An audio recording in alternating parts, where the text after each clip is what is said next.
al aire, Carla. Hola, bueno, buenas tardes a todos y a todas. Estamos por comenzar este conversatorio del día de hoy. Vamos a esperar unos minutos que se conecten algunos otros participantes y otras y damos inicio.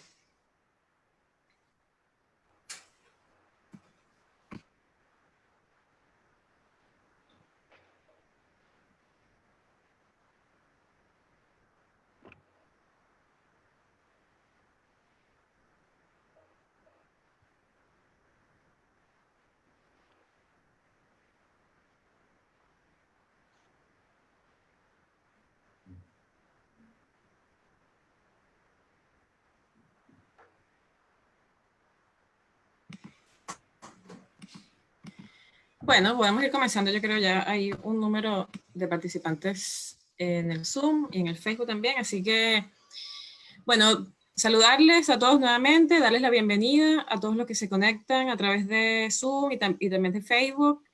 El diálogo del día de hoy se enmarca en un ciclo de discusiones que ha organizado el ICAL en los últimos días sobre temas de actualidad, diálogos en pandemia, y donde se han abordado una serie de temas como educación, constitución, ingreso familiar de emergencia, alternativas de desarrollo, y bueno, una serie de discusiones sobre la coyuntura nacional y también regional de América Latina. Y bueno, esto además en el contexto de una agenda de actividades que desarrolla el instituto, como presentaciones de libros y otras discusiones que se han venido desarrollando de esta forma virtual.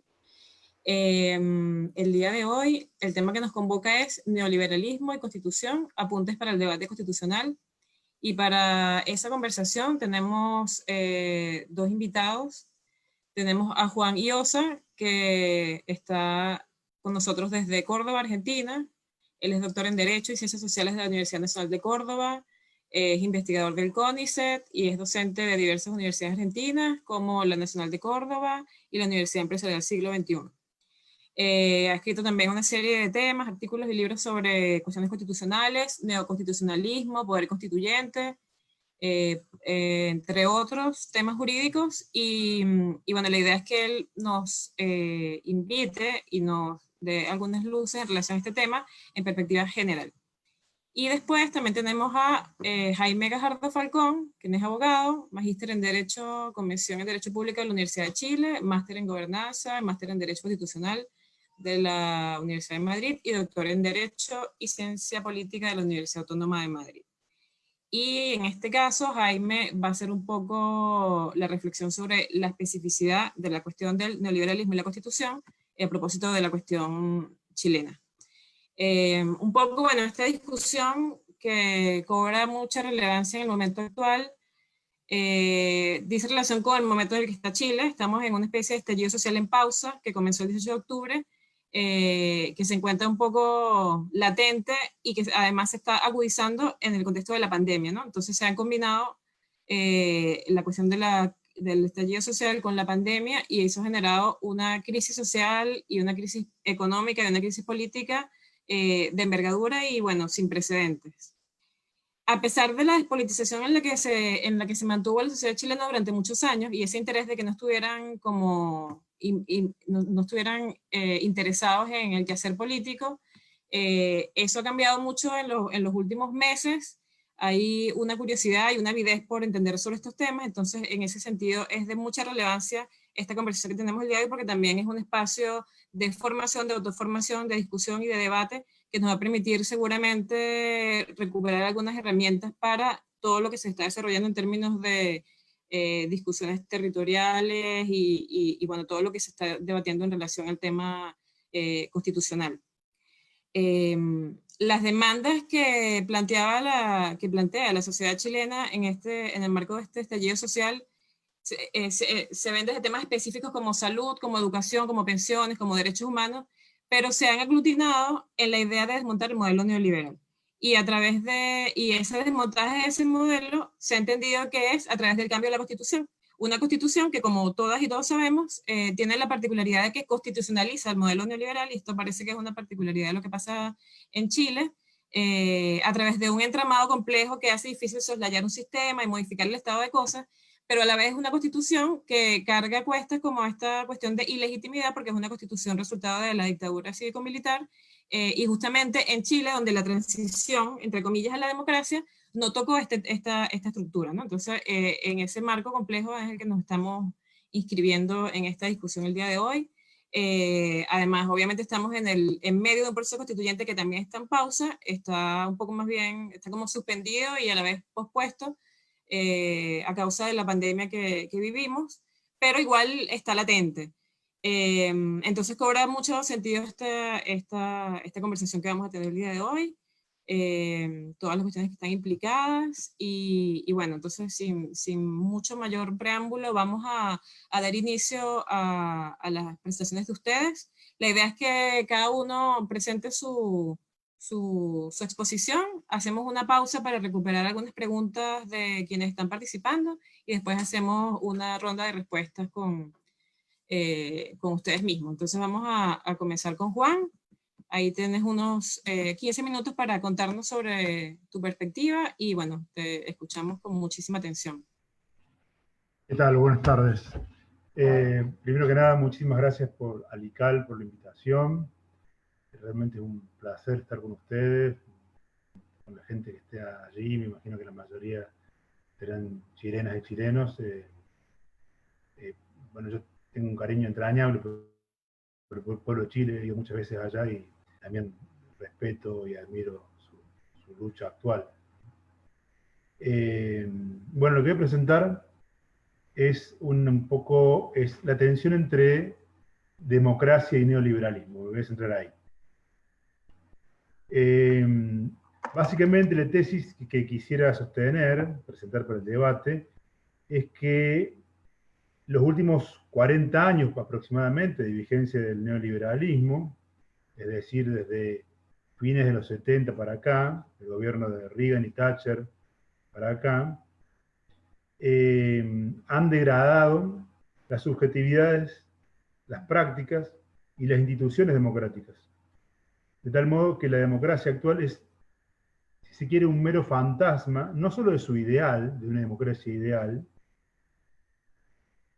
sino también de lo que fue en su mejor momento, es decir, el momento de la máxima vigencia del estado de bienestar. Esto, claro, lo digo, dictaduras suramericanas aparte porque ese es un problema local nuestro que supera la discusión. Aunque bueno, en Chile específicamente, acá también las dictaduras fueron formas violentas de insertar el modelo neoliberal. Se puede leer por lo menos en ese sentido, ¿no? Y yo creo que si este proceso de degradación de la democracia se completa, o se consolida en el tiempo, si la democracia se termina de transformar en un mero sistema de elección cada 4 o 5 años de las élites que nos gobiernan, lo que tendremos es una oligarquía o una plutocracia electiva, pero no una genuina democracia. Quizás estamos ahí, quizás estamos en vías hacia ese proceso. También depende de esto de los diversos países. En Chile el proceso ha estado muy avanzado y justamente ese avance es lo que ha provocado la reacción actual. Bueno, así que estamos en un proceso en que esto está en el aire, digamos, la cuestión no está decidida, no está saldada, ¿no?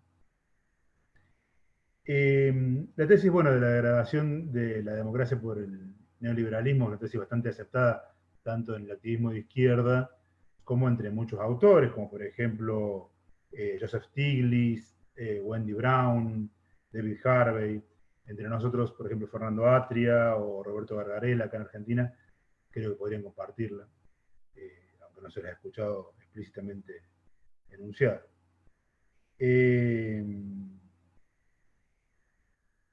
Ahora bien, precisemos los conceptos de qué hablamos cuando hablamos de democracia y de neoliberalismo. Vamos por neoliberalismo. Según David Harvey, por ejemplo, el neoliberalismo es una teoría de las prácticas económico-políticas que propone que el bienestar humano se alcanza mejor si liberamos las habilidades emprendedoras de los individuos dentro de un marco institucional caracterizado por fuertes derechos de propiedad y libre mercado. El rol del Estado es crear y preservar un marco institucional adecuado para tales prácticas de mercadotecnia, ¿no? Debe garantizar la estabilidad de la moneda, sostener la policía, la defensa externa, los tribunales de justicia como medio de asegurar la propiedad privada, y debe también garantizar el funcionamiento del mercado. Debe además crearlo allí donde no existe. En áreas como el agua, la educación, la salud, la seguridad social, la polución ambiental, por poner ejemplos conocidos. Pero más allá de estas tareas, el Estado no se debe inmiscuir. Esto implica regulación, privatización y achicamiento del Estado en el resto de las áreas.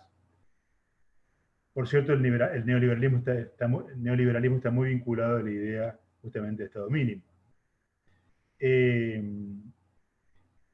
Yo creo que esta definición de Harvey es insuficiente, pero es decir que hay que agregarle cosas. Pero así como está, nos permite dar cuenta de algunas de las más severas críticas que enfrenta el neoliberalismo.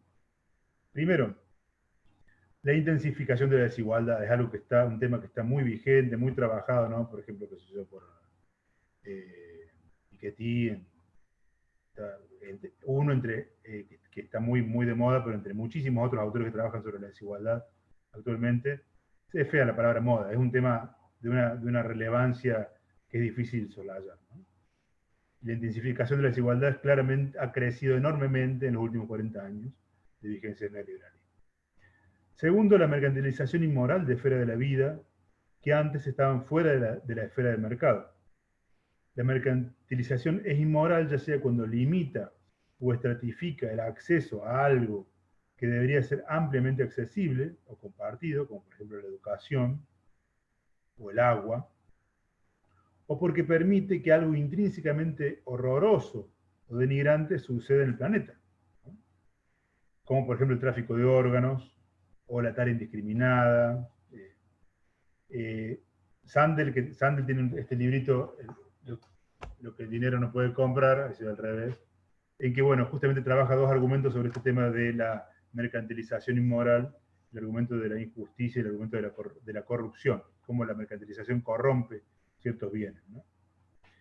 Una tercera cuestión que se le ha imputado al neoliberalismo tal como lo define Harvey es la creciente intimidad del capital financiero y corporativo con el Estado. Esto nos hace acordar a la idea de Marx, ¿no?, de que el Estado es el administrador de los negocios de la burguesía. Esto lo decía el viejo Marx hace un buen tiempo. Pero en el neoliberalismo esto se ve claramente, ¿no?, esta promiscuidad entre el Estado y el mercado. Y, por ejemplo, es algo que yo noto mucho acá, y que me imagino que allá también, cómo los miembros de la administración, de la burocracia estatal, por ejemplo, jueces, funcionarios públicos, viven en los mismos barrios que viven los grandes empresarios, ¿no? Y llevan a sus hijos a los mismos colegios y comparten valores. Digamos que es un grupo con mucha solidaridad interna, ¿no? Y por último, se le ha imputado a esta definición el caos económico que la libertad del capital financiero provoca en la economía. Es decir, las burbujas, las crisis de deuda, por ejemplo, Argentina actualmente está viviendo en una. Bien, pero como les decía, a mi juicio el problema de la definición de Harvey es que no nos permite distinguir conceptualmente el neoliberalismo del liberalismo clásico decimonónico, ¿no? La única diferencia sería histórica, es decir, entre el liberalismo clásico sucedieron las dos guerras mundiales, y después el estado de bienestar, y después vino el neoliberalismo. Y el neoliberalismo se da en un contexto de democracia, mientras que el liberalismo clásico se da en un contexto imperial. Pero estas serían diferencias externas, no conceptuales, ¿no? Me parece más atractiva la propuesta que nos ofrece Wendy Brown, quien a su vez utiliza la propuesta de Foucault. Según Brown, en el neoliberalismo, tanto las personas como los estados se construyen sobre el modelo de la empresa contemporánea. Se espera que tanto las personas como los estados se comporten en modos que maximicen su valor de capital en el presente y mejoren su valor futuro. Y tanto las personas como los estados lo hacen a través de prácticas de empresarialismo, autoinversión y atracción de inversionistas. Cualquier régimen que busque otro camino se enfrenta a crisis fiscales, a una disminución de las calificaciones de crédito, monetarias y de bonos, y cuando menos a pérdida de legitimidad y en casos extremos a bancarrota y disolución, ¿no? Los estados están sujetos a los índices de credibilidad que generan los bancos y que determinan si los inversores van a poner plata en el país, dinero en el país o no. De igual modo, cualquier individuo que se desvíe hacia otras búsquedas, que no sean autoempresariales, se arriesga, por lo menos a la pobreza y a la pérdida de estima y solvencia, ¿no? A la falta de reconocimiento, y en casos extremos al riesgo de supervivencia. Según Brown, y esta es una definición interesante, el neoliberalismo es un orden de razón normativa que cuando está en auge toma la forma de una racionalidad rectora que extiende una formulación de valores, prácticas y mediciones específicas de la economía a cada dimensión de la vida humana. Es decir, valores, prácticas y dimensiones económicas se dispersan en otros ámbitos que no son propiamente económicos, ¿no? Esta racionalidad rectora se entiende como economización de esferas y prácticas que hasta entonces no eran económicas. Y aquí es importante destacar que cuando hablamos de economización no estamos hablando de monetarización, ¿no? Por el contrario, la racionalidad neoliberal disemina el modelo de mercado a todas las esferas y actividades, incluso a aquellas en que no se involucra dinero, y configura a los seres humanos de modo exhaustivo como actores de mercado, siempre, solamente y en todos lados como homo económicos. Es decir, nos transforma en seres unidimensionales, en que aún, por ejemplo, las relaciones amorosas, de familia, las podemos ver como relaciones de mercado, aún cuando no hace dinero de por medio. No sé, yo últimamente estaba viendo, no sé si ustedes la vieron, esta serie Billions, y las relaciones familiares son todas familiares, al interior de la familia, padres, hijos, esposos, parejas, son todas relaciones de intercambio, son todas relaciones de contractuales, do-des, digamos, ¿no? Lo cual es, bueno, es por lo menos, no sé, a mí me resulta tremendo, parece súper peligroso que ese modelo se propague, ¿no? Esta racionalidad rectora se entiende como eso ya lo dije, por consiguiente es posible abordar la vida, por ejemplo la vida amorosa, como un emprendedor o como un inversionista, ¿no? Invertir por ejemplo, en con quién estoy, en pareja, verlo eso como una inversión. El homo económico neoliberal tiene ciertas especificidades sobre las que no puedo entrar aquí, que lo distinguen de otros momentos del homo económico, por ejemplo, del homo economicus en el que pensaba Adam Smith. Me voy a quedar con esta. A diferencia del liberalismo clásico, en el neoliberalismo somos homo economicus y solo homo economicus. La figura del empresario de sí se vuelve ubicua, omnipresente. Adam Smith no pensaba que era la única esfera de la vida era la esfera del interés y del intercambio. No, el intercambio estaba limitado al mercado, a ese ámbito, ¿no? ¿Qué implica que somos unidireccionalmente homo económicos o comprensivamente? Básicamente que se ve desplazado el sujeto, que es condición de posibilidad de la democracia, es decir, el homo politicus. El sujeto que se gobierna a sí mismo como agente moral y que junto con otros gobierna la polis. Se desvanece el fundamento de una ciudadanía preocupada por las cosas públicas y el bien común. Al escindir la sociedad en castas, el neoliberalismo hace además desaparecer la noción misma de bien común. Al provocar la enorme desigualdad que provoca, hace desaparecer la noción misma de bien común. Paso ahora al concepto de democracia, ya para ir cerrando, no sé cómo voy de tiempo. Democracia es un término abierto y de una multiplicidad abrumadora, pero cualquier concepción útil para este debate, a mi juicio, hago esta aclaración porque esto que estoy diciendo es obviamente discutible, debe concebir la democracia como autogobierno político del pueblo.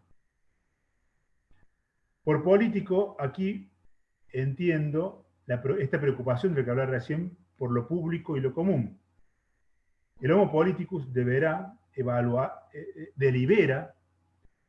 argumentos junto a sus conciudadanos para decidir qué es aquello que va en interés de todos. De este modo, un régimen tal que dé lugar, por ejemplo, a una plutocracia, no es, por definición, una democracia. Porque en una plutocracia no hay ciudadanos argumentando acerca del interés común. Entonces, la idea de autogobierno político del pueblo es el concepto de democracia que las diferentes concepciones podrán tratar de las cuales tratarán de articular.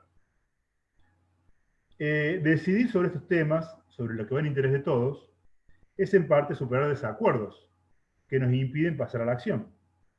Para entender este punto me parece útil acudir al pensamiento de Waldron. A su entender, las democracias modernas enfrentan dos problemas que él denomina las circunstancias de la política.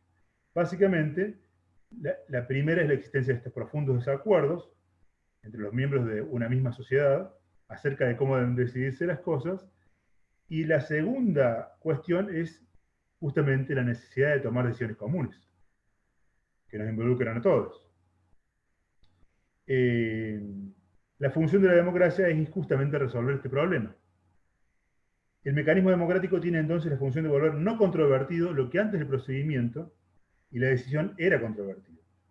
Luego de la promulgación de una ley podemos resolver el problema que la ley enfrenta, no por referencia a nuestras disputadas teorías sobre lo que está bien, sobre lo que le debemos a los demás y lo que los demás nos deben a nosotros mismos, sino por referencia meramente a la ley. Además, este mecanismo de descontroversialización logra su objetivo de un modo que respeta la igual dignidad de cada uno de los miembros de la sociedad. En la medida en que todas las opiniones son tomadas en cuenta, ya sea de modo directo o a través de los representantes, mostramos respeto por quienes sostienen estas opiniones al respetar la decisión tomada de conformidad con un procedimiento designado para honrar esa dignidad. Por estas razones es que, según Waldron, el derecho democrático moderno es legítimo, merece respeto y obediencia. Para Waldron, entonces, el derecho moderno es una tecnología diseñada para tomar decisiones comunes en circunstancias de desacuerdo sobre el contenido de esas decisiones. Ahora vamos al conflicto entre democracia y neoliberalismo. ¿Por qué no se lleva bien la democracia con una extrema concentración del poder de parte del capital y una extrema carencia de poder por parte de los trabajadores y todo el sector precarizado? Entre las muchas razones que cabría explorar, quisiera concentrarme en dos, vinculadas a la concepción de Waldron que vimos arriba. La democracia supone que los individuos se autoconciben como iguales en dignidad y derechos.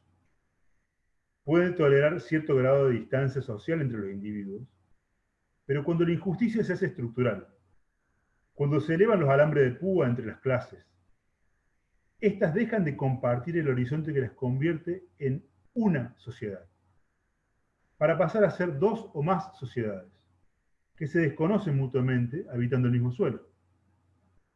Cuando esto sucede, tenemos otro problema.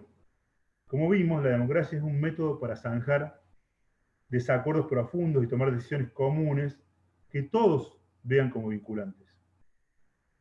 Pero la gente únicamente se siente comprometida por las decisiones democráticas cuando comparte un vínculo básico con la mayoría de los demás votantes, es decir, cuando forma una comunidad, un pueblo. Si la experiencia de otros votantes me es ajena y creo que no entienden mis sentimientos y no les importan mis intereses vitales, acá estoy citando a Harari, no tendré en absoluto ninguna razón para aceptar el veredicto si pierdo la votación, aunque sea por 100 votos a 1. Harari pone el ejemplo de una votación entre israelíes y árabes.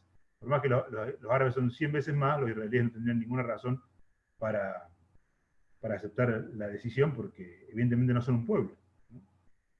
Por lo general, las elecciones democráticas funcionan en el seno de poblaciones que ya comparten algún vínculo, como creencias religiosas y mitos nacionales comunes. Son un método para zanjar desacuerdos entre personas que ya están de acuerdo sobre cosas básicas. Y termino. La distancia entre clases que está generando la actual deriva neoliberal está justamente minando eso. Las bases mínimas del acuerdo que nos convierten en una sociedad, en un pueblo, en un demos, que es la condición justamente de la democracia.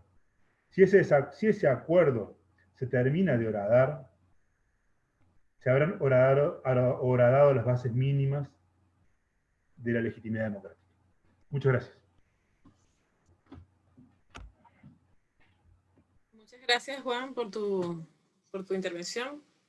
Muy interesante. De todas formas, vamos a tener un espacio más adelante para seguir discutiendo estos temas.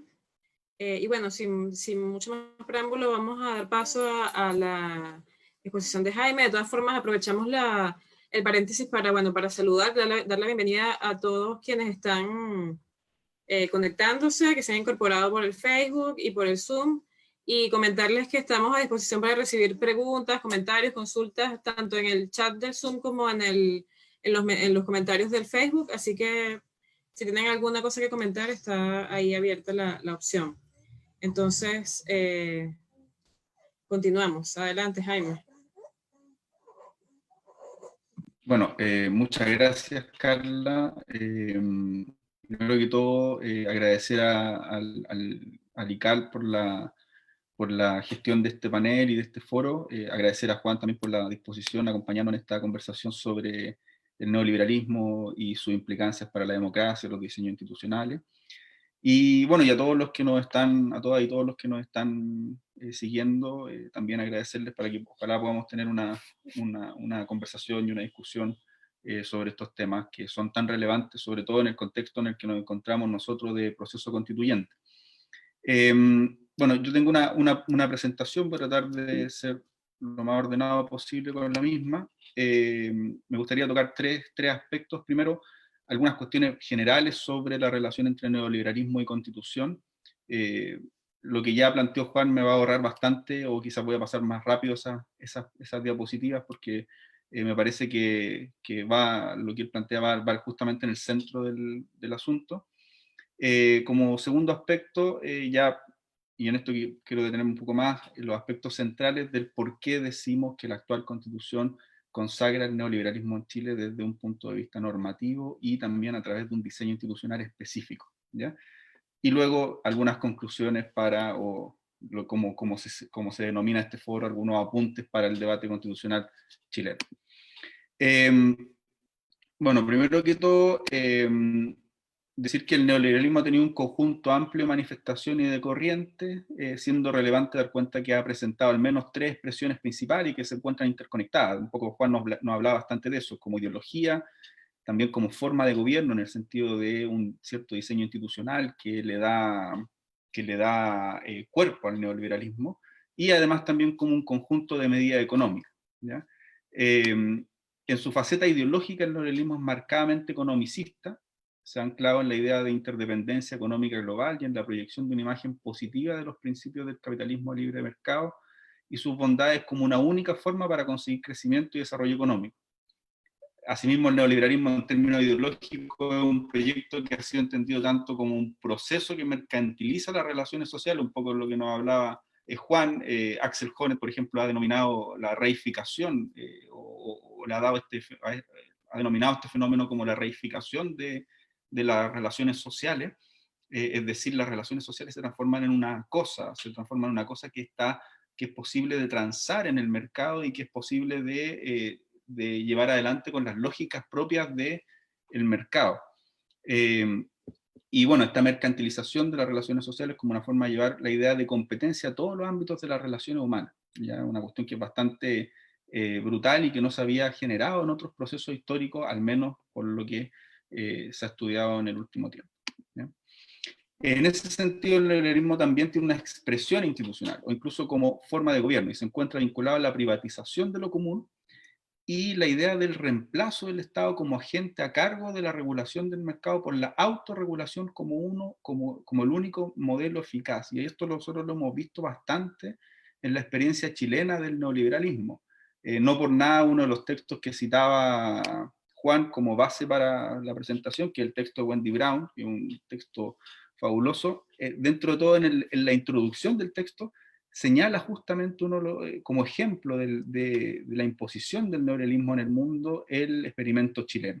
Y comienza a dar cuenta cómo el experimento chileno va privatizando todo lo común, pero a su vez también va reemplazando el Estado como agente a cargo de la regulación de lo común, y va buscando la autorregulación en el mercado como método para que lo común provea de servicios, ¿ya? Y esto nosotros lo hemos visto con bastante, por así decirlo, crudeza en la experiencia nacional. En términos institucionales, y aquí cito a Fernando Atria, las formas características de un Estado neoliberal son claramente distinguibles prácticamente en cada área. Señala él en este libro que tiene sobre el neoliberalismo y 20 años de neoliberalismo en Chile.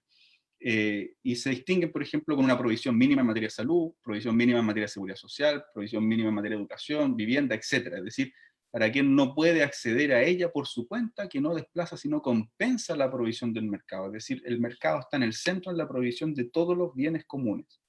Y solo en aquellos casos en que el mercado no pueda llegar, o aquel conjunto de población al que el mercado no puede llegar, el Estado suple de forma mínima con respecto a ese conjunto de población. Y como vemos, la focalización, podríamos decir, es una de las principales herramientas de política pública de la lógica neoliberal, es decir, focalizar la actuación del Estado en la provisión de servicios comunes en aquel grupo de personas que no puede acceder a autoproveerse a través del mercado de esos bienes comunes, cuestiones que antes habían sido permanentemente proveídas por el Estado en términos generales, ¿ya? Entonces, obviamente, en términos institucionales, esto tiene como contrapunto la provisión general de los bienes comunes, y tal como decía Juan, la idea del estado de bienestar, podríamos decir el contrapunto del Estado neoliberal. Asimismo, el neoliberalismo, y creo que esto es una cuestión bien interesante porque también tiene que ver con las limitaciones, no solo intrínsecas, sino que también externas a la democracia, se ha dotado de una institucionalidad supranacional, ¿ya? La que es responsable, entre otras cosas, de una erosión constante de la soberanía estatal y por ende también del debilitamiento de los estados a nivel global, ¿ya? Esta es una cuestión que a nivel global ha generado una erosión de la soberanía y ha generado un debilitamiento de los estados. Y aquí el neoliberalismo con sus distintas, podríamos decir, fases,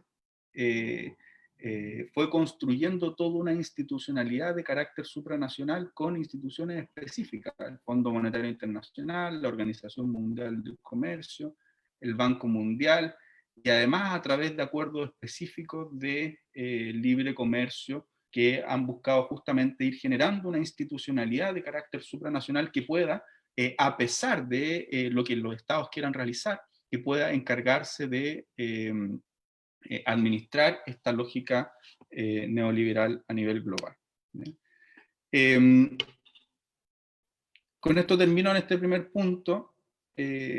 Pizzarello, en un texto que tiene sobre procesos constituyentes, nos habla de cómo existen procesos que buscan justamente conectar la soberanía popular, es decir, la democracia en su sentido más, en su legitimidad más profunda, es decir, aquel autogobierno colectivo que se dota de una constitución y establece esas reglas básicas, esas reglas de lo común para poder autogobernarse, pero también habla de procesos que desconstituyen, es decir, procesos que alejan la soberanía popular y alejan justamente a la constitución de esos cimientos o de ese centro que se encuentra en la soberanía popular.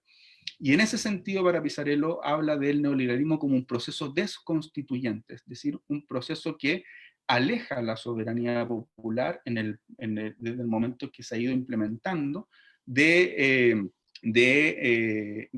obviamente del pueblo y de la Constitución. Entonces, dice que junto con ser un vasto proceso de restauración político, jurídica, económica por parte de las élites mundiales, también ha sido una estrategia desconstituyente, en el sentido de que ha vaciado de contenido la idea de soberanía popular, que como todos sabemos es la columna vertebral del constitucionalismo democrático, ¿ya? Entonces, todo eso, podríamos decir, ha generado esta idea de que las instituciones neoliberales han sido una vuelta a la idea del autogobierno por parte de una élite, generando la ilusión de que la complejidad de la sociedad actual solo puede ser entendida y gestionada por personas altamente capacitadas, tratando de sustituir el sistema de legitimación democrática de la Constitución basada en la elección mayoritaria de fines o valores políticos por una legitimación técnica, que se funda en las exigencias del funcionamiento inherente a la propia estructura del sistema. Todo esto, que nos parece muy conocido, veamos cómo se ha traducido en la Constitución chilena, ¿ya? Primero que todo, decir que en general, tanto el neoliberalismo en sus distintas formas, es decir, como un conjunto de medidas económicas, como una ideología, como una forma de gobierno, se ha entendido como un proyecto de sociedad. Y este proyecto de sociedad también se ha estudiado que es muy complejo de implementar, como ha generado un cambio muy profundo dentro de la sociedad, es muy complejo de implementar en situaciones de normalidad, ¿ya? Por lo mismo, este proyecto de sociedad en Chile fue instaurado en la dictadura militar a sangre y fuego, y fue instaurado en el marco de la falta completa de libertades, la falta completa de democracia, la falta completa de organización que pudiera hacer frente a este conjunto de políticas que además se consagró en la Constitución. Entonces en Chile el neoliberalismo fue impuesto por la dictadura, y no solo se ha manifestado como ideología, instituciones y medidas económicas, sino que también se plasmó en la Constitución política, y a su vez, y esto es bastante interesante, se ha consolidado, a mi juicio, a través de la práctica de los intérpretes de la Constitución y en particular del Tribunal Constitucional. En la Constitución Política de 1980 se busca, con éxito creo, una expresión normativa de un cuarteto valórico representado por ideales de libertad, seguridad, progreso y justicia, que constituirían una forma de vida intrínseca de la persona y que por tanto la Constitución debiera proteger de sus posibles amenazas, y en particular de las decisiones de la mayoría, creando para ello sistemas contramayoritarios al interior de la Constitución que buscan precisamente proteger este cuarteto valórico. Sin embargo, tal como decía Juan, este cuarteto valórico podría ser, por como está puesto ahí, perfectamente los del liberalismo clásico. La diferencia sustantiva con respecto al liberalismo clásico es la intensidad con la que se han impuesto, pero además también la voluntad de mercantilizar todas las relaciones sociales, que a mi juicio es lo que ha ocurrido con la Constitución del 80. Para los ideólogos de la Constitución de 1980, el ideal de la libertad representa una idea prepolítica, un valor absoluto y una condición para la realización del resto de los valores morales que les interesa proteger. Sin embargo, esta noción de libertad aparece en la Constitución vinculada de forma muy estrecha y parece ser irresoluble con la idea de proteger una propiedad privada. Y una propiedad privada además específica, ¿ya?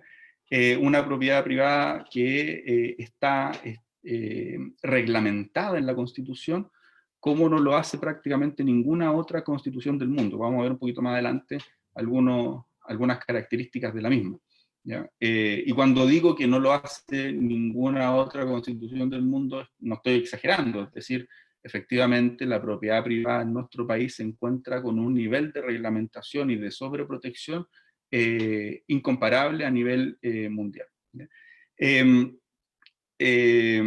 Se busca una individualidad privada libre de cualquier interferencia, con la menor intervención estatal posible y con una constitución política que blinda al máximo dichos ideales, neutralizando la actuación del pueblo mediante una gran gama de mecanismos constitucionales que hacen básicamente lo que planteó Jaime Guzmán cuando ideó todo este entramado constitucional, que de lo mismo quien gobierne, de lo mismo quien tenga mayorías parlamentarias, y porque básicamente con este entramado constitucional y con este entramado institucional se va a tener que hacer lo mismo, ellos van a tener que hacer lo mismo como si nosotros estuviéramos gobernando.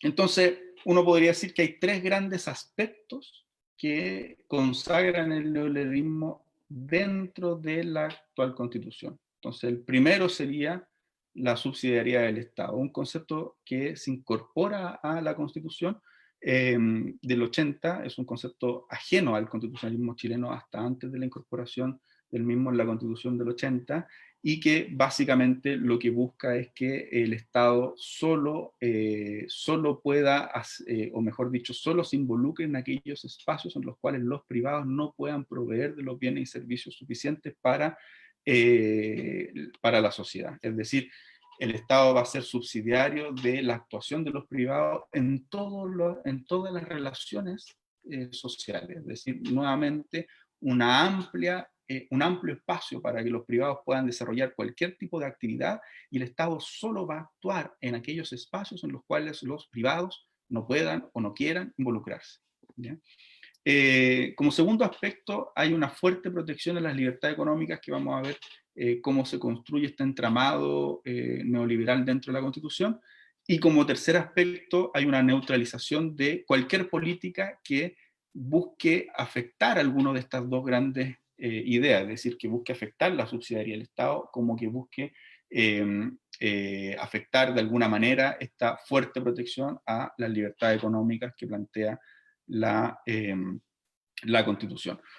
Uno podría decir que esto se complementa con una serie de otros mecanismos, pero a mi juicio estos quizás son los centrales. ¿Cuáles serían otros mecanismos que van complementando esta consagración neoliberal dentro de la Constitución? Uno podría decir, bueno, primero, una independencia con respecto a la política monetaria y la política crediticia del Estado a través de una institución particular que es el Banco Central, algo que en general las políticas neoliberales han tratado de implementar a lo largo de todo el mundo, y justamente por eso en Europa se creó el Banco Central Europeo, por eso se le ha tratado de establecer una regla de austeridad fiscal en las constituciones, y justamente cuando fue la crisis económica en Europa, las recomendaciones que hacía el Fondo Monetario Internacional para los países y las obligaciones que prácticamente le impusieron para aprobarles los paquetes de ayuda fue establecer políticas de austeridad fiscal en la Constitución.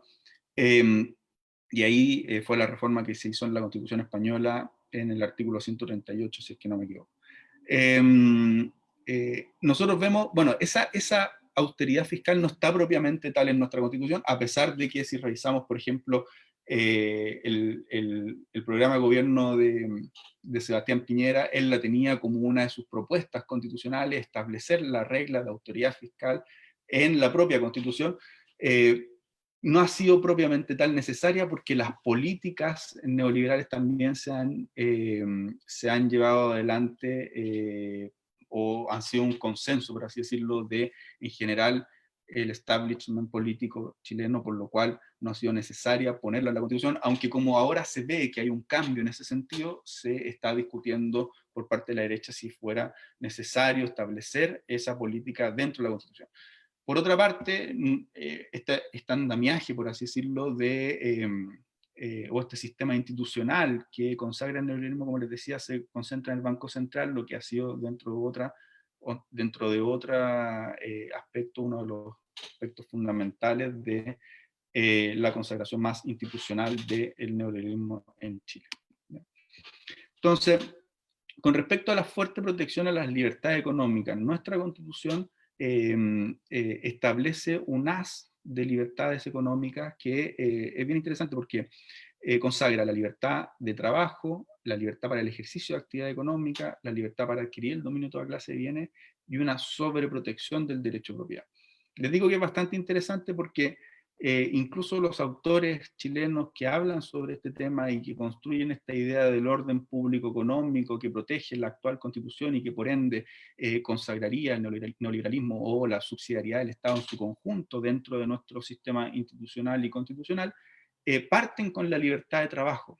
Y justamente el derecho al trabajo ha sido un derecho más conocido a nivel comparado como un derecho social. Sin embargo, nuestro sistema constitucional está consagrado como una libertad de carácter económica, es decir, la Constitución no protege propiamente tal el derecho al trabajo, sino que lo que protege es la libertad de trabajo de cada uno de los individuos, que se encuentra vinculada con justamente esta faceta económica del individuo, es decir, con el homus economicus, más que con una protección de carácter social. Y la forma de redacción del artículo en el cual se consagra la libertad de trabajo en la Constitución chilena tiene que ver justamente con este conjunto de protección de libertades económicas, más que la protección del derecho social al trabajo, como se ha visto en el constitucionalismo a nivel comparado. Y posteriormente se consagran esta otra serie de libertades, y en particular me interesa decir algunas cosas con respecto al derecho de propiedad. El derecho de propiedad es una aplicación de lo que significa ser persona para los constituyentes de 1980, es decir, es la realización de la libertad personal. Así, proteger el máximo el derecho de propiedad en su sentido más absoluto y prepolítico se vuelve una de las principales inspiraciones de la construcción normativa de la Constitución de 1980. Pero, y aquí es bien interesante porque en el marco del debate constitucional tenemos algunos textos que han salido recientemente. Entonces Raúl Bertelsen, que fue uno de los miembros de la Comisión Ortúzar, de la comisión que designó el dictador Pinochet para la elaboración de la nueva Constitución, de la Constitución de 1980, Bertelsen saca un texto reciente que acaba de salir este año, que se llama En defensa de la Constitución. Entonces dice, bueno, ya lo sabíamos por las actas que dejó la Comisión Ortúzar, pero es interesante que después de 30 años vuelvan a plantear qué es lo que están defendiendo de la Constitución. Y Bertelsen le dedica básicamente el texto a la defensa al derecho a propiedad. ¿Y qué es lo que él dice? La nueva regulación que trae la Constitución de 1980 lo que hace es proteger el derecho a propiedad principalmente por el debilitamiento que tuvo este derecho en la Constitución de 1925, pero principalmente por las reformas que sufrió la Constitución del 25 respecto al derecho a propiedad, ¿ya? ¿Y cuáles fueron sus reformas? La del 63, que posibilitó el inicio de la reforma agraria, la de 1967, que permitió la profundización de la reforma agraria, y la de 1971, hecha en el marco del gobierno Salvador Allende, para la nacionalización de la gran minería del cobre. Es decir, lo que se busca con esta sobreprotección del derecho a propiedad establecido en la actual constitución política es básicamente extraer del debate democrático, extraer de la posibilidad del debate legislativo propiamente tal, regulaciones al derecho a la propiedad que puedan afectar y llevar al país nuevamente a, por ejemplo, realizar una reforma agraria, por ejemplo, realizar una recuperación de los recursos naturales, etc.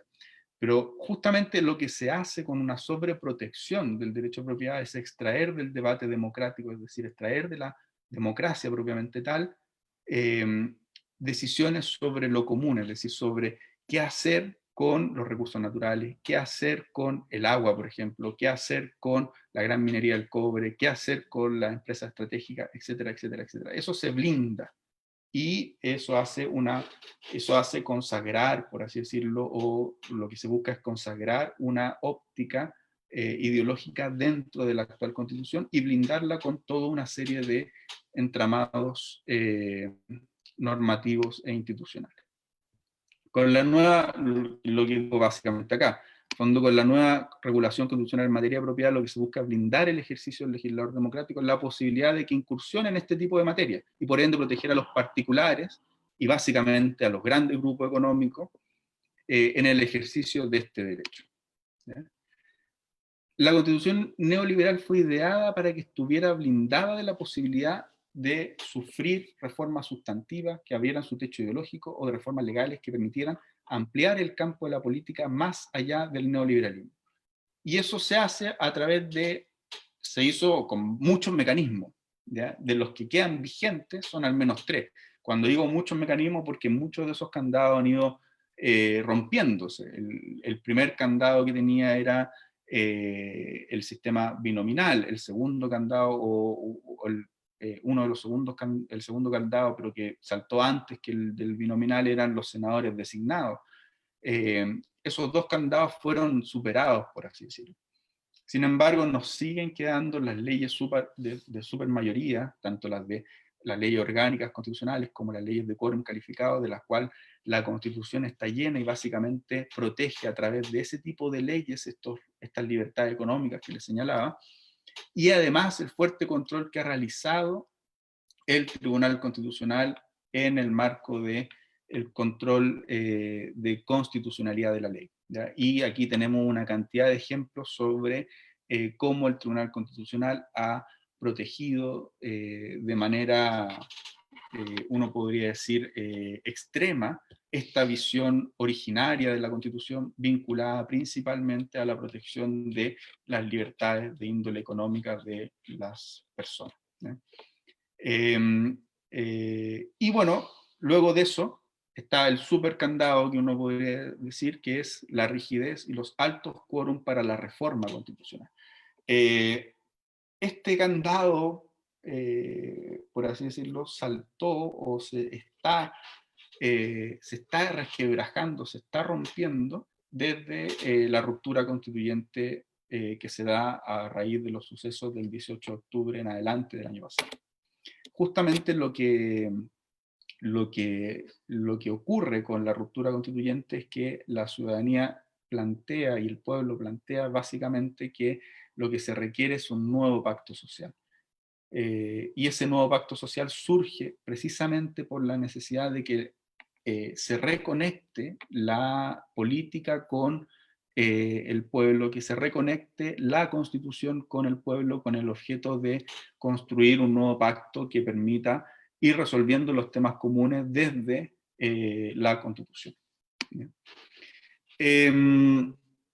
Con esto termino algunas conclusiones. El neoliberalismo constitucional chileno se expresaría en dos formas. Primero, vinculado a un conjunto de principios y reglas constitucionales que refundaron autoritariamente el capitalismo en Chile con el objeto de sobreproteger las libertades económicas y establecer el principio de subsidiariedad, es decir, la primacía de la intervención privada en todos los ámbitos económicos por sobre la intervención de la autoridad pública.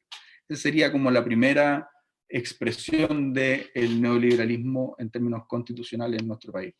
Y en segundo lugar, en el ejercicio de una estrategia desconstituyente, esto que nos hablaba Pizarello, que desvincula la soberanía popular de la Constitución a través de un conjunto de mecanismos contramayoritarios que impiden el autogobierno colectivo, y en particular en cualquier tipo de política que ponga en peligro o se contraponga con el proyecto neoliberal.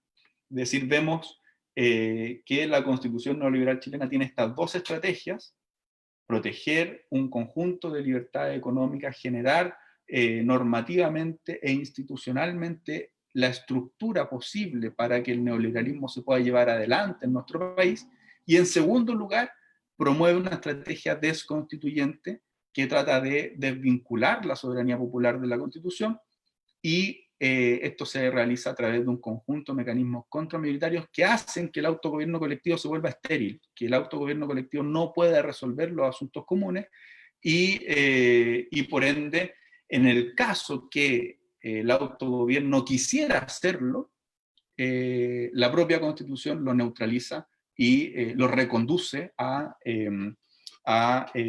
los límites de lo posible, de lo políticamente posible dentro del actual marco institucional. Por eso cualquier cambio profundo en nuestro país pasa necesariamente por el cambio de la actual Constitución. Y termino con esto.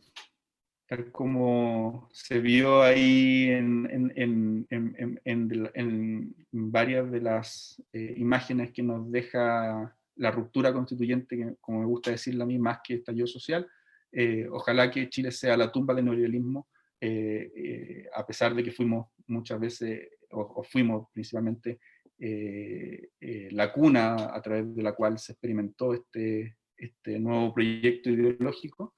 Ojalá seamos la tumba del mismo. Muchas gracias, Jaime, por tu muy interesante presentación.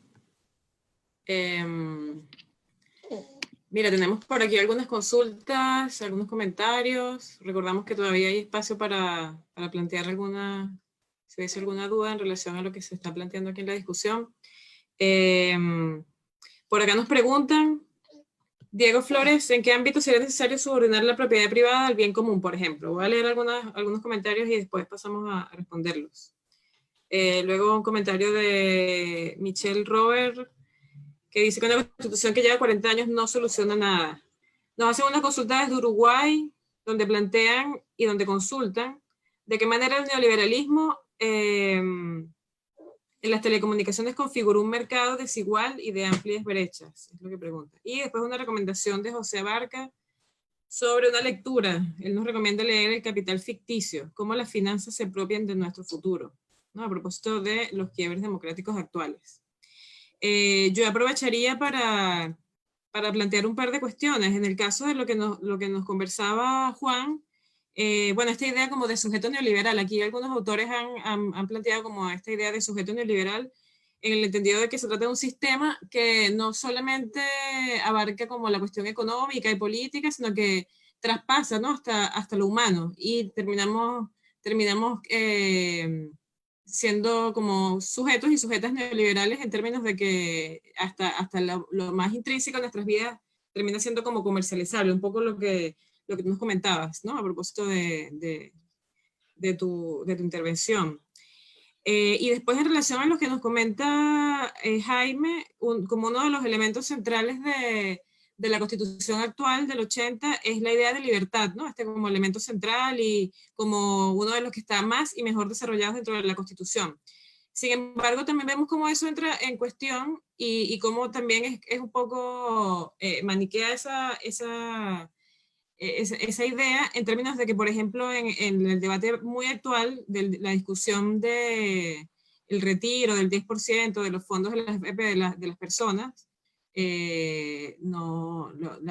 esa libertad se cuestiona, así como también se cuestiona el derecho a propiedad, porque si bien los fondos son de cada uno de los que ahorran, no pueden retirarlo y se arma todo este tremendo revuelo por lo que está planteándose, ¿no? Y a la par de eso, la idea que tú igual lo comentaste del Tribunal Constitucional, ¿no? Uno de esos candados que están en la Constitución y que, bueno, que justamente es uno de los poderes del Estado, uno de los tres poderes, y justamente el que no es de elección popular, el que termina por decidir muchas de las cosas de mayor relevancia para la vida, bueno, para la vida chilena. Y cómo eso entra en cuestión con la cuestión de la soberanía popular, con la idea del poder constituyente y con la idea misma de democracia, a propósito de lo que nos comentaba Juan. Entonces, bueno, con los comentarios que nos hacen, y bueno, aquí alguien más nos pregunta de último minuto si es posible una modificación de la Constitución liberal con un quórum fijado para la Convención Constituyente. Bueno, toda esta discusión que se ha dado con relación al quórum.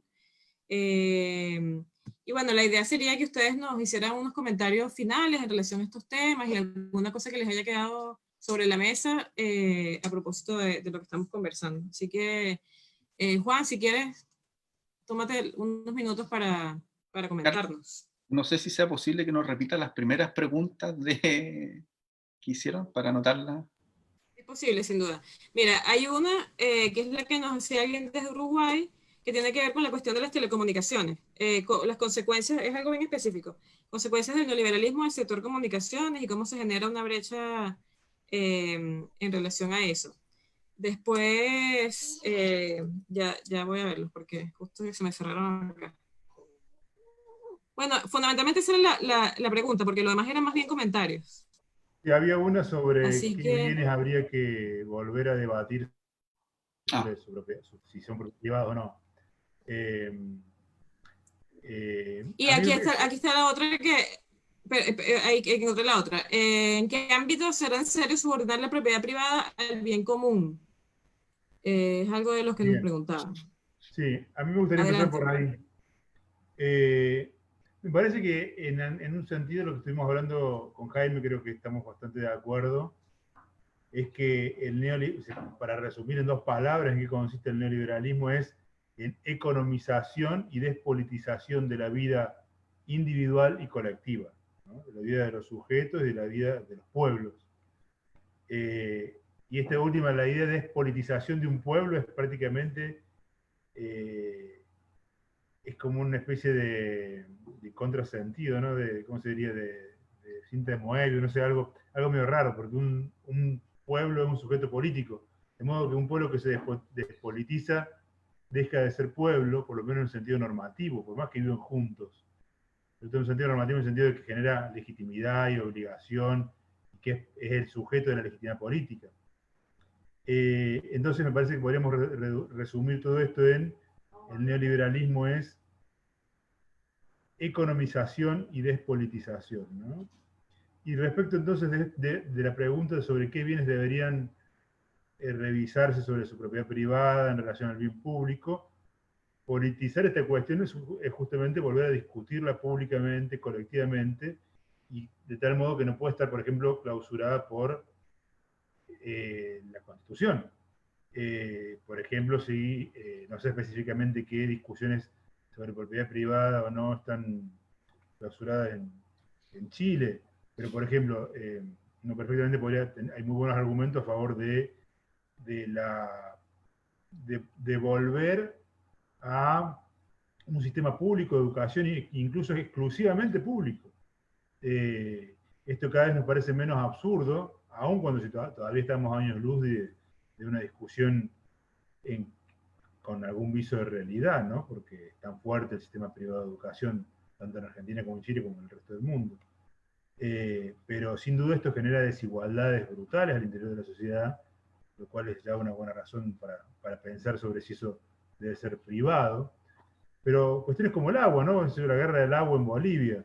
Ahí el pueblo se opuso a esa privatización de tal modo que, bueno, esa privatización fracasó porque estaban jugando con un bien esencial. Yo creo que los bienes esenciales no pueden estar en manos privadas. Me parece que ahí la protección del pueblo y justamente de la capacidad política del pueblo, las capacidades políticas tienen que proteger estos bienes esenciales para la vida común. Pero de todas formas me parece que la pregunta por qué queda en manos privadas y qué queda en manos públicas es una pregunta política que debe discutir el pueblo, no es que tenga una respuesta de antemano, que se puedan hacer aportes al debate, pero es un debate popular. Sí, solo complementar, estoy de acuerdo con lo que plantea Juan, y solo complementar la respuesta de la siguiente forma. En un sistema democrático realmente, las cosas que no se debieran discutir o que quedaran blindadas de la discusión democrática, debieran ser aquellas que restringen la propia democracia.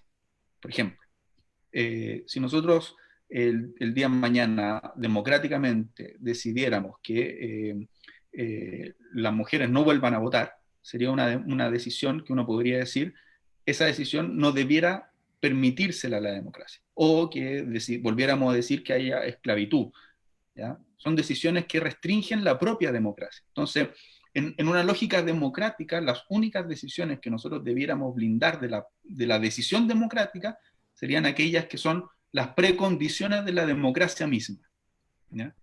Pareciera ser que el derecho a propiedad no es necesariamente una precondición de la democracia, ¿ya? Y en ese sentido, uno podría entender que esto sea parte de la discusión democrática. Ahora bien, uno podría decir, bueno, ¿qué aspectos del derecho a propiedad son parte de la discusión democrática? Bueno, eso es otra discusión. Pero lo que no pareciera ser democrático bajo ninguna circunstancia es que blindemos el derecho a propiedad de una forma tal como se blinda en la actual Constitución Política de Chile, ¿ya? Y se blinda básicamente, y por eso es importante saber por qué la blindaron de la forma que la blindaron de la forma que la blindaron para que no volvieran a ocurrir cosas como las que se hizo en el marco de una constitución que era más democrática que la actual, que era la constitución que nosotros teníamos en 1925 con las reformas que se hicieron en el 60 y en los 70. Es decir, se blindó de esa manera específicamente para que no se tocara los grandes intereses de las grandes empresas en nuestro país, ¿ya? Y por ende, para que si se quisiera, por ejemplo, volver a recuperar los recursos naturales, sea imposible para el Estado. El marco constitucional anterior permitía que por causa de utilidad pública, necesidades nacionales, seguridad nacional, salud pública, uno pudiera, es decir, el Estado pudiera administrar ciertos bienes privados o eventualmente expropiar esos bienes privados pagando las indemnizaciones respectivas. Pero esa fórmula era mucho más flexible, es decir, por ejemplo, se daban años para que el Estado pudiera pagar, para que pudiera tomar el bien, se le permitía al Estado hacerlo a través de una serie de procesos que estaban además en la ley, no necesariamente en la Constitución. La actual Constitución blindó eso, hizo y hace prácticamente imposible que el Estado pueda recuperar ciertos bienes estratégicos y por ende excluye de la decisión democrática, ¿ya?, cualquier decisión sobre esos aspectos, ¿ya?, con un propósito muy específico. Lo mismo ocurre, por ejemplo, en materia de la posibilidad de crear empresas públicas. El régimen constitucional lo hace prácticamente imposible que se creen empresas públicas, ¿ya? Y de hecho, si yo les pregunto a ustedes cuántas empresas públicas se han creado en el actual marco constitucional, la respuesta que ustedes me tendrían que dar es ninguna, cero. O sea, nuestro país no ha creado ninguna empresa pública con la vigencia de la actual Constitución. Y todas las empresas públicas que tenemos fueron creadas con la vigencia de los marcos constitucionales anteriores. Correos de Chile, Codelco, Ferrocarriles del Estado, el Banco Estado, etcétera, etcétera, etcétera. Todas las empresas públicas que tiene nuestro país no fueron creadas con este régimen constitucional. Lo que es bastante paradójico, porque de una u otra manera, ¿ya?, uno podría decir, lo que está ocurriendo hoy por hoy en el mundo es que básicamente los recursos estratégicos, los países los gestionan a través de un sistema mixto, etcétera, pero los gestionan con algún tipo de preponderancia en lo público. Nosotros lo estamos gestionando absolutamente a través de manos privadas, ¿ya? Entonces, ese tipo de discusiones, la Constitución las blinda. Y ese es justamente, por eso uno dice, en nuestro país el neoliberalismo no solo se llevó adelante a través de un conjunto de políticas, a través de un conjunto de formas de hacer las cosas, como ocurre en otras latitudes, sino que se llevó adelante a través también de la Constitución. Y la Constitución permite que todo ese conjunto de políticas y esa forma de entender las relaciones humanas se lleve adelante, ¿ya? Y a su vez despolitiza, porque cualquier decisión que uno quiera tomar que sea diferente a ella, se declara inconstitucional, ¿ya?, a través de los distintos mecanismos que tiene el sistema institucional para hacerlo.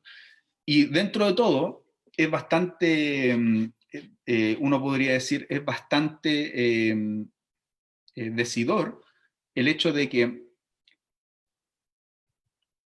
quizá aquí voy a decir algo que no sea totalmente correcto, porque no estoy completamente seguro de que sea así, pero yo creo que ningún otro país del mundo para enfrentar la actual pandemia está teniendo una discusión como una medida para enfrentar la pandemia de que tenga que reformar la Constitución.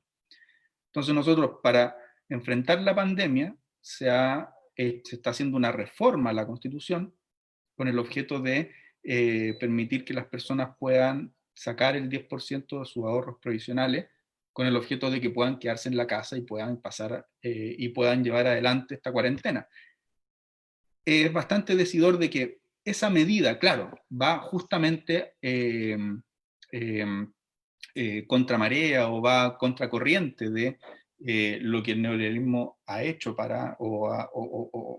o nos dice en nuestro país que es lo que hay que hacer para llevar adelante esta pandemia. Precisamente como va contra corriente, la única forma de hacer o de tomar esa medida para los órganos democráticos es reformar la Constitución. Entonces, es bastante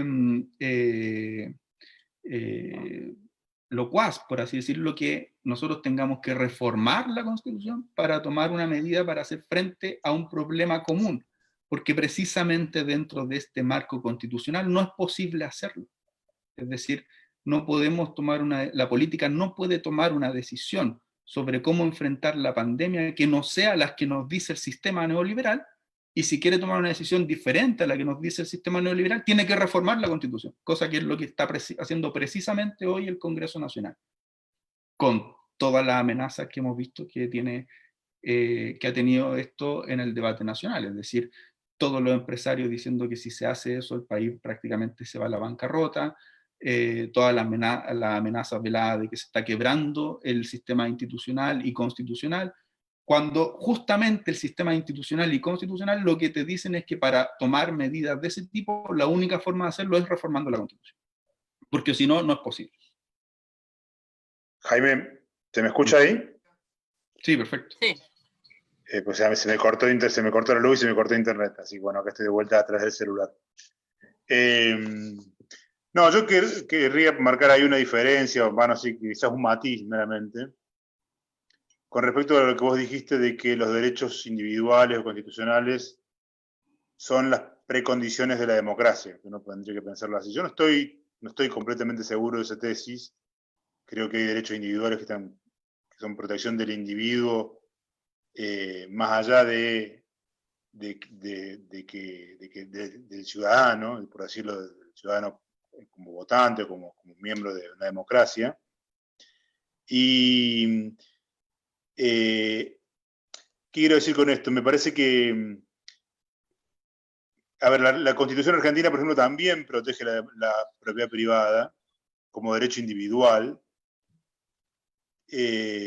Incluso me parece que quizás como más allá de si es una condición tener algo de propiedad para ser un ciudadano, diría que de hecho no lo es. Pero, ¿qué quiero decir?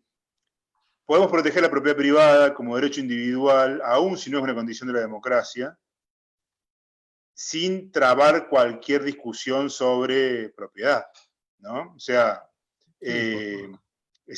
nadie está planteando que ahora no estamos planteando, o no necesariamente, por lo menos no yo, volver a una propiedad colectiva, ni siquiera de los medios de producción, y mucho menos de la propiedad individual. Acá, por ejemplo, hubo una discusión muy fuerte hace unos días en que el Estado planteó expropiar una empresa que estaba por quebrar, una empresa cerealera, Vicentín, y hubo una enorme discusión pública porque la gente pensaba que si el Estado expropiaba esta empresa que estaba quebrada y que había dejado un montón de gente en la lona, entonces esto habilitaba que le expropien su departamento, por ejemplo.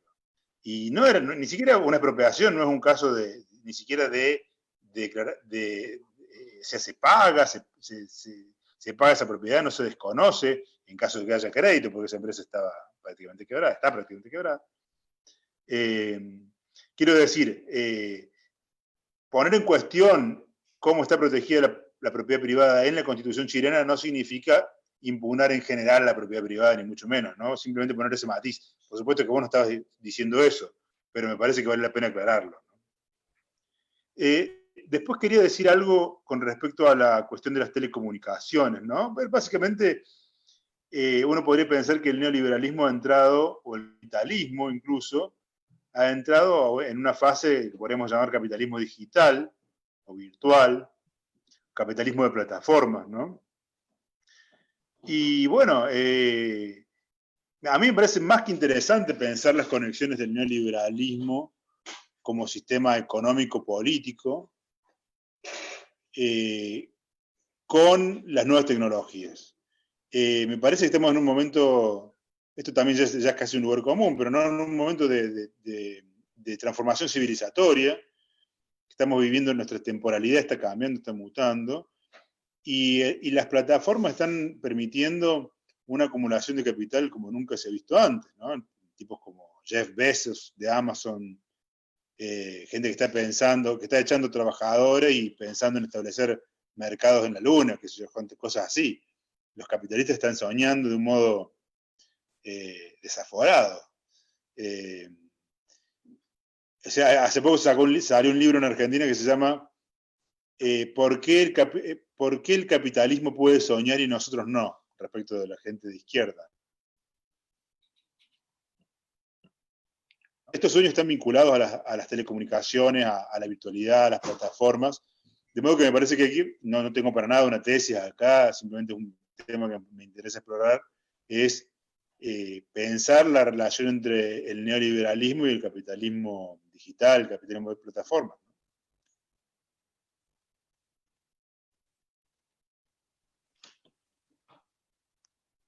Súper bien. Nos quedó por ahí en el tapete el tema de los quórum para la Constitución, para la modificación de la Constitución. No sé si quieres hacer algún comentario final sobre eso, Jaime. Y con eso habríamos ya abordado los temas que se están planteando en los comentarios. Sí. Ahí alguien más había preguntado algo al último, pero no sé. Hay una pregunta aquí por lo que veo, parece que de las personas que están en Zoom, que dice, ¿cómo se reemplaza el Estado subsidiario? ¿Cuáles podrían ser las otras opciones? O sea, a mí me parece que la Constitución no debiera establecer en principio,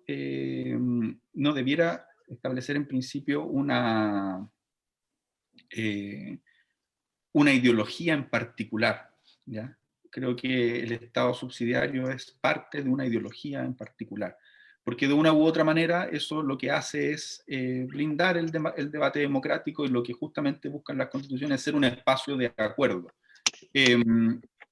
Yo personalmente soy partidario de la construcción de un Estado social, ¿ya? Un Estado social de derecho, un Estado que asegura a sus ciudadanos una provisión de bienes y servicios básicos y que ordene los poderes públicos con el objeto de proveer esos servicios o esos bienes y servicios básicos para el desarrollo de cada uno de los planes de vida que estime pertinente cada una de las personas, ¿ya? Y uno podría decir, esa es otra forma de ordenar el Estado, es decir, a través de un Estado social de derecho, es decir, un Estado que se hace cargo de la provisión de estos bienes básicos y de estos bienes y servicios básicos que son condición necesaria para poder ejercer la ciudadanía en términos más plenos y que las personas puedan efectivamente desarrollar sus planes de vida. Obviamente, cuáles son esos bienes, cuáles son esos derechos, por así decirlo, que consideramos que son necesarios y suficientes para ello, es una discusión de tipo constitucional, ¿ya? Y creo que de todas maneras el Estado social, uno puede decir, es la otra forma de organizar el Estado, a diferencia del Estado subsidiario, y es una fórmula que a mi juicio genera sociedades mucho más democráticas e igualitarias, como lo que ocurre en las sociedades, en ciertas sociedades europeas, donde se organizan a través de un Estado social, que además vemos que en momentos de crisis responden de una mejor forma a las crisis que las sociedades desiguales, como hemos visto que está pasando en nuestro país con respecto a la crisis sanitaria.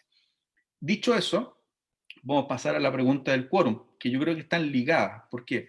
A mi juicio, el principal problema constitucional que tenemos actualmente en nuestro país tiene que ver con lo que la Constitución sobrereglamenta, ¿ya? Con lo que la Constitución blinda en demasía, ¿ya? Y eso es precisamente estas libertades económicas, pero además también un conjunto de diseño institucional que busca la despolitización o la neutralización de la política, ¿ya? En ese sentido, a mi juicio, lo principal del debate constitucional es que se haga sobre lo que hemos denominado una hoja en blanco, ¿ya? Es decir, si el debate constitucional se hace sin una regla de defecto, es decir, si no nos ponemos de acuerdo sobre algo en el debate constituyente, no va a haber regla constitucional, eso es un debate con una hoja en blanco, ¿ya? Cuando el debate se hace sobre una hoja en blanco, a mi juicio el quórum pasa a segundo plano, ¿ya? ¿En qué sentido pasa a segundo plano? Que el principal problema que tenemos actualmente es que para reformar la actual Constitución necesitamos un quórum muy alto, ¿ya? O 2/3 o 3/5. Entonces, voy a poner un ejemplo. Para reformar la actual Constitución, si nosotros quisiéramos, por ejemplo, en la Constitución establecer el derecho, la Constitución establece cómo se tiene que ejercer la negociación colectiva. Y dice, la negociación colectiva se tiene que hacer en la empresa y es un derecho individual de cada uno de los trabajadores, lo que le permite que sean a través de grupos negociadores, etcétera, etcétera, ¿ya? Para poder ampliar la negociación colectiva, nosotros necesitamos, en el actual marco constitucional, reformar ese artículo. Para reformar ese artículo se requieren 2/3. ¿Me explico, no? Por ende, 1/3 veta la posibilidad de reformar ese artículo. O sea, una minoría puede mantener una regla constitucional generada en la dictadura, ¿ya? O sea, una minoría mantiene una regla constitucional impuesta por una minoría en dictadura, ¿ya? Cuando el debate constitucional se hace sobre hoja en blanco, no hay regla constitucional. Entonces, esa restricción que tenía la actual Constitución desaparece desde el día 1. Como desaparece desde el día 1, nos vamos a tener que poner de acuerdo sobre cómo se va a ejercer la negociación colectiva, porque es impensable, por así decirlo, que la Constitución no establezca el derecho a la negociación colectiva. Como nos vamos a tener que poner de acuerdo, quizás no nos vamos a poner de acuerdo en que la Constitución establezca el derecho a la negociación colectiva interempresa, pero quizás tampoco pero tampoco va a haber una minoría que pueda bloquear de que exista el derecho a la negociación colectiva. Entonces, la reglamentación del derecho a la negociación colectiva que va a estar en la Constitución va a quedar a ley simple, ¿ya? Y si va a quedar a ley simple, se va a hacer por mayoría democrática, lo que es justamente la idea de los debates democráticos. Entonces, a mi juicio, por eso lo relevante es que el debate se haga sobre hoja en blanco más que el quórum. Ahora bien, la regla de 2/3, que fue la que se estableció para que algo quede en la Constitución, es una regla, a mi juicio, que tiene dos caras, ¿ya? Porque, por ejemplo, para que persistan las limitaciones o la sobreprotección que existe actualmente al derecho a la propiedad, ¿qué es lo que van a necesitar aquellos que están interesados en que persistan esas limitaciones en la nueva Constitución? Van a necesitar 2/3, lo que es mucho para ellos. Nunca han sido 2/3. Con suerte llegan al 40%. ¿Ya? Entonces, no va a ser posible de que en la nueva Constitución haya una sobrereglamentación del derecho a propiedad. ¿Ya? Y lo que va a ocurrir es que la nueva Constitución va a ser efectivamente un espacio de acuerdos. ¿Ya? Y yo soy más por así decirlo, optimista, sobre todo después del debate constitucional del 10%, y además también con lo que ha pasado en el proceso constituyente. Lo que ha pasado en este proceso constituyente es bien interesante, porque aquel acuerdo constitucional al que llegaron los partidos políticos el 16 de noviembre, no contemplaba, por ejemplo, paridad, no contemplaba, por ejemplo, inclusión de los pueblos indígenas dentro del acuerdo. Sin embargo, como son temas que están hoy por hoy de forma tan profunda en la política chilena, de una forma tan importantemente, uno podría decir, ya establecidos, a pesar de que esos partidos políticos no estaban de acuerdo con incorporar la paridad, ¿ya? Tuvieron que modificar la Constitución para incorporar la paridad, ¿ya? Y a pesar de que todo el establishment económico le dice a la gente, mire, sabe que, o sea, le dice a los políticos, sabe que no pueden retirar el 10%, se logró el quórum de 3/5 para retirar el 10% en el Congreso. Y además, estuvo a puertas de lograrse el quórum de 3/5 para crear un fondo solidario. Entonces, eso a mi juicio, o a mí me pone muy optimista, porque creo que en el debate constitucional, con un Congreso, o sea, con una convención constituyente, que va a ser completamente electa de forma democrática y paritaria por el pueblo, me parece que estamos en una muy buena situación para que las cosas que queden en la Constitución sean aquellas que permitan avanzar en una sociedad más justa e igualitaria. Súper, muchas gracias, Jaime. Bueno, increíblemente empezamos con 2 Juan y ahora tenemos 2 Juan.